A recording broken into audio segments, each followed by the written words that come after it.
decisions Aaron Glenn, the new Jets head coach, is going to have to do is figure out Aaron Rodgers' future there and what is the right path. Should they keep him? Should they let him go? It's difficult because the Jets, where they at right now in terms of what the expectations were coming into 2024. Some people definitely certainly had him at least as a playoff caliber team. Some people have as far as a championship caliber team. Especially when you add people halfway through the season like Devontae Adams in the offense with that chemistry that they have, you would have thought this is it. This put the team over the top. This is what's going to put them back into contention. It did not. At the end of the season, 5-12, and now they're stuck here with a lot of choices to make. Again, the biggest one is Aaron Rodgers, and we're going to talk about that. What's best for the Jets with Aaron Rodgers and his future there. They look at his season. The grades are objective, so whether you believe it or not, for Pro Football Focus, overall grade they had him is it's lower half of the or middle of the pack, I should say, for quarterback, 77.8, which was 18th in the NFL for them. Passing grade they had 19th, rushing grade 26th, but he's not a running quarterback. The one stats we can go off of that's definitive is the season stats. He had 584 attempts, which is second in the NFL. Passing touchdowns was 7th. Passing yards was 8th, over just under 3,900 yards passing. 11 interceptions, a little bit towards like the higher end of quarterbacks with the interceptions. In terms of passing ranks, again, we got passing snaps was 2nd, dropbacks was 7th, attempts was 2nd, passing yards 8th. We talked about passing touchdowns was 7th. Average time to throw was 49, 2.65.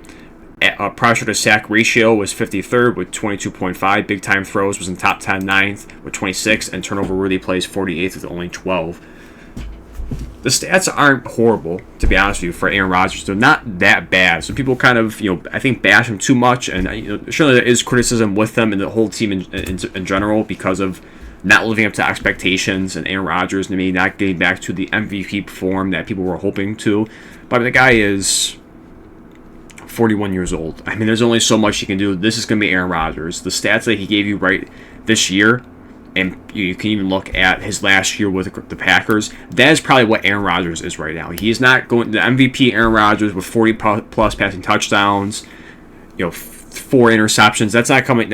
He's not coming back. That is long gone. This is the Aaron Rodgers I think you have for the remainder of for however long he wants to play, and he's not sure if he wants to come back. It's another, dilemma with Aaron Rodgers, another story that's going to get dragged out. I think he's going to come back. I'd be relatively shocked if he doesn't. I kind of go back and forth on it because initially when the season ended, I was like, 100% sure he's retiring. Now I'm like, I don't know. It's just again, that's the problem with Aaron Rodgers. He likes to play these games, people lead on for a while. But the stats, and how he played, they weren't horrible. I don't want to say he played horrible. He played good, but he wasn't great. He wasn't amazing. He wasn't great. Again, I think people were hoping for the MVP caliber Rodgers to come back, and unfortunately, that's, like we said, not happening.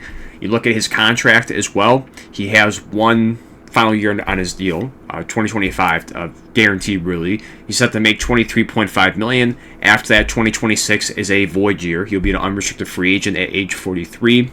So you got one more year left for Rodgers. The other issue is for the Jets is that they don't have a quarterback in place. I don't think there's really any out there in the free agent market. I mean, in a weird way, hilarious if they brought back Sam Darnold, his second tenure for the Jets. I don't see that happening. Outside of that, nothing too crazy. You have Tyrod Taylor on the roster. You have other free agents. You have, if you want to say, Jimmy Garoppolo, I think is one after coming up this year. You have Jameis Winston. It's again, not too many highly touted quarterbacks in this free agent class, or this free agent class. Drafting wise, you're too far out with 7th overall. It's already a small quarterback class, or week 1, with only 2 really being at the top of the board, with of course Cam Ward and Shedeur Sanders. You're not going to get either of them. I don't see them even trying to even trade up to get one of those 2 guys. So you're going to have to try and stay put. Other ones you have on the roster that I've seen some people kind of throw around is Jordan Travis. He's still dealing with that leg injury. I should say dealing with it, but still somewhat recovering from that.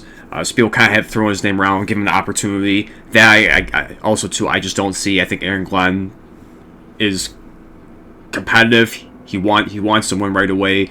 Jordan Travis, unfortunately, does not, I don't think, fit that role. what they need. And unfortunately, it's the injury from Florida State that he suffered, the season-ending leg injury, derailed his career. It's sad to say that. I think because of that injury, he lost his chance to even have an opportunity in NFL to start. So I don't see that happening whatsoever either. So you look at Aaron Rodgers again. You have one more year on his deal left.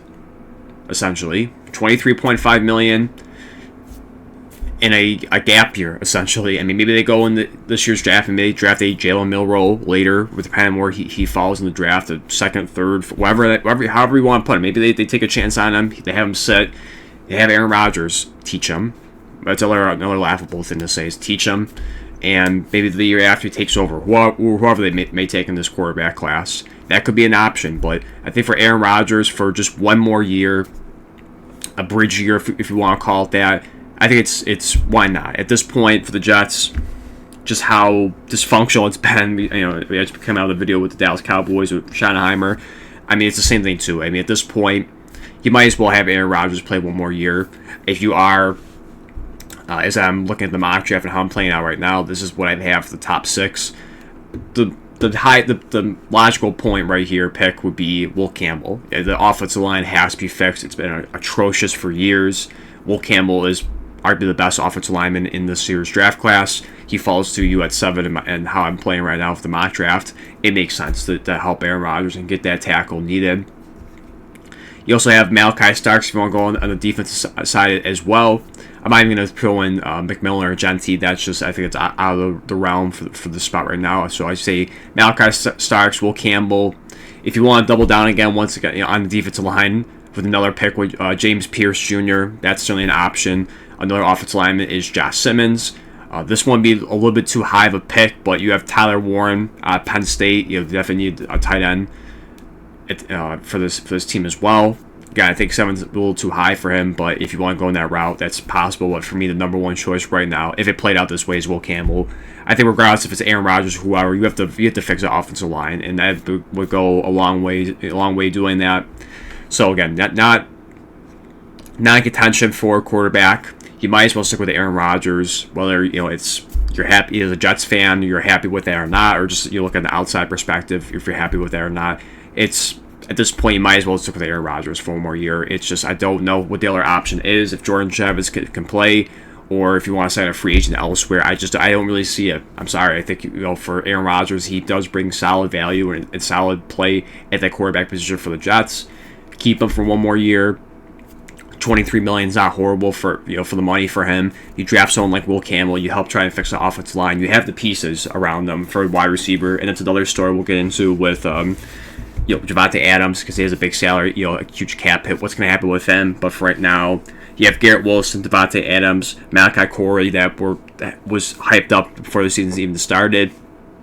Hasn't done really anything this year, so maybe he gets much bigger play in 2025. You have Allen Lazard as well. Then you have Breece Hall and Braylon Allen.